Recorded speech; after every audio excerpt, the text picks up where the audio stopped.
God, we have to stick together.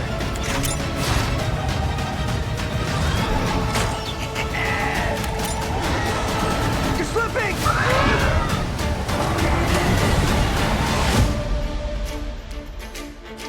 Background. Awesome. Thank you. Love that. Hey, how do You we guys really blew my mind because I watched this last night. A perfect way to end this holiday weekend just to see this movie. And I was just going off the grounds with it. My jaw was dropping. I was laughing my butt off. I mean, this has to be one of the craziest movies I've seen this year. So great job to all three of you. Thank So you glad. so much. That's awesome. Thank you. My You're first officially question's part of the for- Raptor Pack. My first question's for the writers. What brought this concept along? Where did it all come from? Okay, yeah, this was one of those 3 a.m. Wake up calls where you just it flushes into your head, you know, and I saw this idea, I saw some components of the movie, I started watching it, and I was like, oh my God, this is great.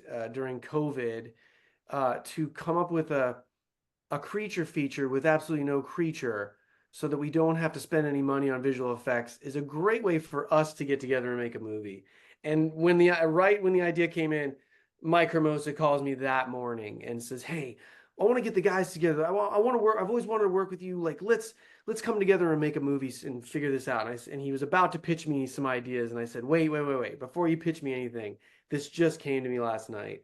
What do you think about an invisible raptor?" And I went through the pitch, and he was just like, yeah, forget whatever I was thinking. Let's work on that. So called Johnny Wickham, who I've been writing with forever, writing comedy and stuff. And I said, "Hey, I got an idea about Invisible Raptor. What do you think? You want to join me?" He jumped right in. He's like, "I'm in."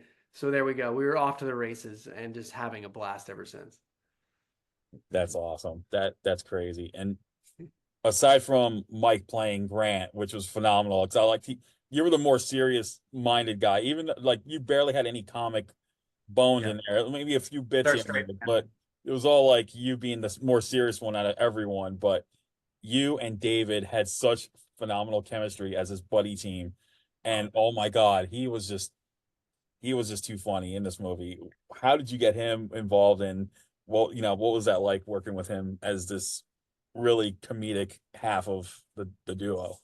Gosh, funny story. We had originally written it differently. We had written it sort of more of a Danny McBride sort of character, a little bit more grating, a little bit more in your face and aggressive. A lot more F-bombs, definitely a lot more profanity. Yeah, and so 3 weeks before production, we had to actually kind of redo some casting, and we had to find another Denny, and so we reached out to I reached out to Dante Bosco, who played Rufio in Hook. Yeah. And I was like, "Hey man, really looking for an actor. We got 3 weeks before production. This guy's in 100 pages of screenplay.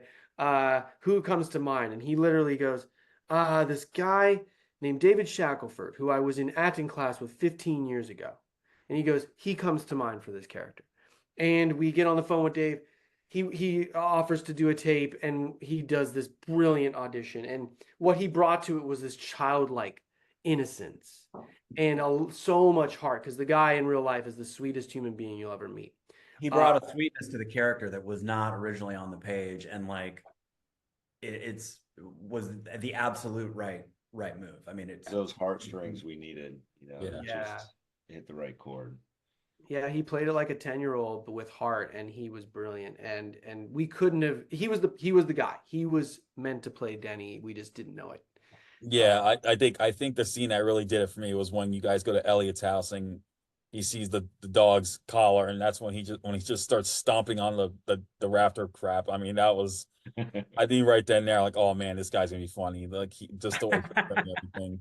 Like it's not so much him playing the mascot, but just that one scene right there. I think that was the catalyst for him bringing his A game to the table. I agree. Yeah, you really start to get to know him there. You see inside of Denny at that point, which is awesome. Yeah. And we put him through some shit, no pun intended, but like he was out there freezing cold, and he was, you know, just so great to work with, and yeah, we love Denny. Yeah. Like, you know, for me as an actor, straight manning, it's a lot of fun in itself, but when you have somebody like Dave playing off of you that you know every time you set something up, he's going to knock it out. But also when you have someone that you're looking at in a scene and you feel them looking back at you. It's not, you know what I mean? It really, you feel the connection that creates chemistry. And we Yeah. also had that off camera too. We established a really great friendship as we were making this movie. And I think that plays throughout the movie. Yeah, I also like the scenes with Caitlin, because she gets to really, you know, she's at first doesn't believe you. She, you know, she still has this grudge against you because of what happened in college. But then once the Raptor goes after her, that's when it's like flip the switch. Here we go. It's time for her to join in the action. And you know, I like that. I think the one scene that really killed me was when you tranquilize the Raptor and you're having that little tender moment with Caitlin, and it looks like you're just about to kiss and rekindle that flame. You end up just like you just like lay on the Raptor's stomach. That part I was literally like dying at. Grant's first one and only true love are dinosaurs. He is in love with paleontology. Yeah. That's his first love, yeah. And Caitlin was awesome. Again, super smart, just awesome person to have on set with you, thinking through scenes, talking and walking through them, and being collaborative with us. So she was another real treat for us. And the whole cast that we Oh, got, we are especially beyond grateful. and granted, it was only like very minimal scene, like a couple scenes, but Sandy Martin literally like had me roaring as McCluskey. She was just hysterical, just like just for her ripping on Denny when you first go to the farm up to that very final scene. I was literally, I think by the end of the movie I literally was crying in laughter, especially with her, because I was like, this is not just happened. And I was like, oh my God. You know, it's funny too, is whenever Sandy calls me or leaves me messages, she plays the Henrietta McCluskey character. So I have all these voice notes of her clucking, and she's so great. She's a national treasure. I think she needs to get a spin-off at this point. If this movie does well enough, give her her own spin-off movie. Yeah, Maybe she'll face off against an invisible chicken. I don't know. we got She's some definitely plans in the for her sequel. Yeah, we got some plans for her. That's awesome. So how long did shooting take on this film, and were there any issues that you faced during production at all, or was it just pretty much you knew what you were doing? Who wants to take this? Oh man. Well, we originally scheduled for 17 days, which turned into, 120.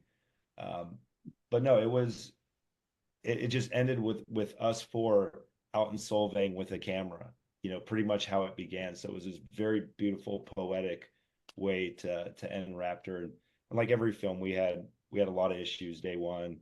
We lost an actor to COVID. We lost an entire art department, but we all just came together, and in between takes, Mike was pulling strings and we were grabbing doors, and we were just all coming together to make this movie. So it was very we created this mess, so we had to end it. There you go.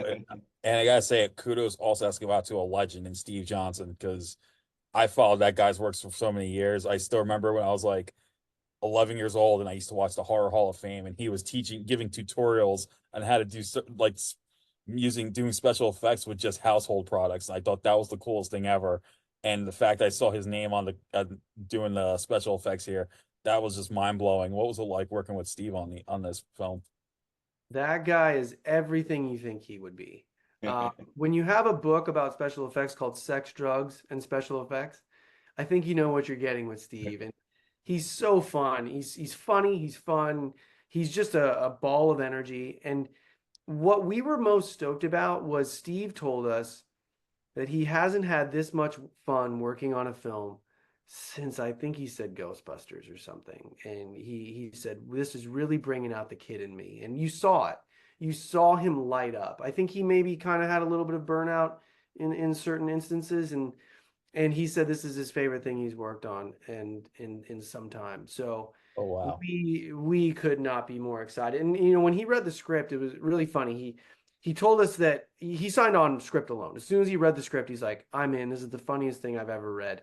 But he called his friend, I don't remember who it was, a friend that's in the industry for 40 years. And he said, I got him on the phone, and he goes, and I told him, hey, I want to read you this script over the phone. Just the first 15 pages, if that's cool. He reads the script. He goes, I read the first 15. I ended up reading the whole script to my buddy over the phone. And we were laughing and laughing. And so that was a real like, you know, testament to the screenplay working for us. You know, because you never know. You write your screenplay, you don't know, and then when you get reviews like that, you're like, hey guys, I think we're onto something. I think if people are laughing that hard reading words, I think if we execute this right, we'll have a really good comedy piece. Yeah, I think in the age of today, we got like the crazy creature features now, and so this is just one of the most fun additions to that whole thing. You know, everything from Sharknado to Piranaconda, and you know, just recently it came out with Catnado of all movies, and like, Oh my gosh. now you have this movie. So I think that then this like I said, this was a lot of fun. I had a blast watching this movie, and I love these type of movies too, especially. So you guys, like, once again, you guys just like, you really did a great job on this. Thank you. We really appreciate that because, you know, we made it for us too. We made it for guys like us and, you know, movie fans and everything else. So when that resonates, that's cool. All right, so we're hopefully this will do well enough that we're gonna get a second one. I hope, because I know that we got that little Easter egg at the end, the mid credits. I'm like, oh, please let there be a sequel. Please let there be a sequel. So what's next for you guys after this that you can talk about, if anything? You know, we're planning the sequel. Yeah, we're working on that right now, as well as Johnny and I have a script called Robot Cop that we've been. It takes us if Raptor took us into the world of Spielbergian 80s, then Robot Cop's going to take us into the world of the James Cameron, Paul Verhoeven 80s sci-fi. We're going to jump into that genre with Robot Cop. So yeah, we really want to kind of play in our lane, which is not exactly parody, but more of an homage to the stuff that we grew up on, with its own original story, original characters, everything like that. So I think we're having fun. We're having fun in that lane. Yeah, Awesome. and we feel like too, like these types of movies are going to come back. I think it's going to be a good year for indie filmmakes. So we're just develop, you know, these fun films that the big studios won't make, and we're just going to keep having fun with it. And that's the best thing about indie films. You can just roll with anything these days when it comes to indie films and just have a lot of fun doing it. Exactly. Right. Yeah. No rules. You can pre-order the Invisible Raptor on Apple TV Plus right now if people want to watch it at home. Yes. So Apple TV Plus pre-order right now. Also, we have merch at theinvisibleraptor.com. These hats and the Invisible Raptor action figure that Mike has here. And we will make sure that will go in the description of this interview. We will put that link. We'll put the link in. Yeah, but yeah, just we'd love to encourage people to pre-order that sucker on Apple TV Plus. Watch it Friday night. Yep, that's right, guys. Yeah, for indie movies, pre-orders are big because you want to. The more people that put it on the radar by pre-ordering, help us get out there and seen. Yep. So everyone, I'm serious. I mean this with all my heart. You better check out the Invisible Raptor this Friday, because this was one. If you love creature features, you love hysterics. This one blends the two in a way like never before. Thank you guys so much. You guys have been awesome, and thank you. Can't wait to see Robot Cop when it's all ready to go. And if there's a sequel, you know I'm going to be in for that, hands down. Oh, awesome, man. Thank you so much. Thank you very much. We appreciate that. You guys stay awesome as always. So take care. You too, man. All right. Bye-bye. All right.